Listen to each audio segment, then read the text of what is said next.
நீங்க லேப்டாப்ல இருந்து ப்ரொஜெக்டருக்கு கனெக்ட் பண்ணும்போதோ இல்ல லேப்டாப்ல இருந்து டிவிக்கு கனெக்ட் பண்ணும்போதோ அதுல வீடியோ விட்டு விட்டு வருதா இல்ல ஃபிளிக்கர் ஆயிட்டே இருக்கா?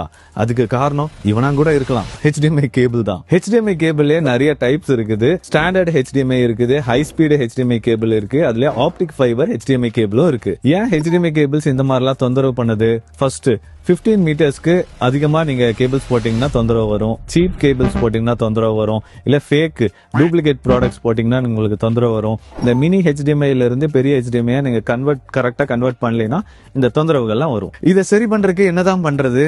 வாங்க பார்க்கலாம். ஃபர்ஸ்ட் நீங்க HDMI 15 மீட்டர்ஸ்க்கு மேல நீங்க போட்டீங்கன்னா ஆப்டிக்கல் ஃபைபர் HDMI கேபிள் போடுங்க. இல்ல HDMI கேபிள்ல இருந்து SDI கன்வெர்ட் பண்ணி நீங்க HDI கேபிள்ல நிறைய தூரம் வரைக்கும் நீங்க அடிக்கலாம். அதுக்கப்புறம் HDMI ல இருந்து LAN கேபிள் மூலமா நீங்க எக்ஸ்டெண்ட் பண்ணிக்கலாம். LAN கேபிள் வந்து 70 மீட்டர்ஸ் இல்ல 120 மீட்டர்ஸ்லாம் கன்வெர்ட் பண்ற டிவைசஸ் இருக்கு. அந்த மாதிரி கூட நீங்க HDMI எக்ஸ்டெண்ட் பண்ணிக்கலாம். இந்த மாதிரி நீங்க கரெக்டா HDMI கேபிள் எங்கெங்க என்னென்ன போடணும்னு கரெக்டா யூஸ் பண்ணீங்கன்னா உங்களுக்கு ஃபிளிக்கரிங் வராது, சிக்னல் வீடியோ லாஸ் ஆகாது, குவாலிட்டி கரெக்டா இருக்கும். உங்களோட கலர்லாம் இருக்குல்ல, வீடியோ கேமராவோட கலர் அதெல்லாம் கரெக்டா வரும். உங்களுக்கு வீடியோ சம்பந்தப்பட்ட எல்லா கன்வெர்ட்டர்ஸ், ஸ்பிளிட்டர்ஸ், கேபிள்ஸ் எல்லாமே எங்கிட்ட இருக்கு. நீங்க தாராளமா கீழே கொடுத்திருக்க நம்பருக்கு கான்டாக்ட் பண்ணி நல்ல குவாலிட்டியான நல்ல ப்ராடக்ட்ஸை நீங்க எங்கிட்ட இருந்து பர்ச்சேஸ் பண்ணிக்கலாம்.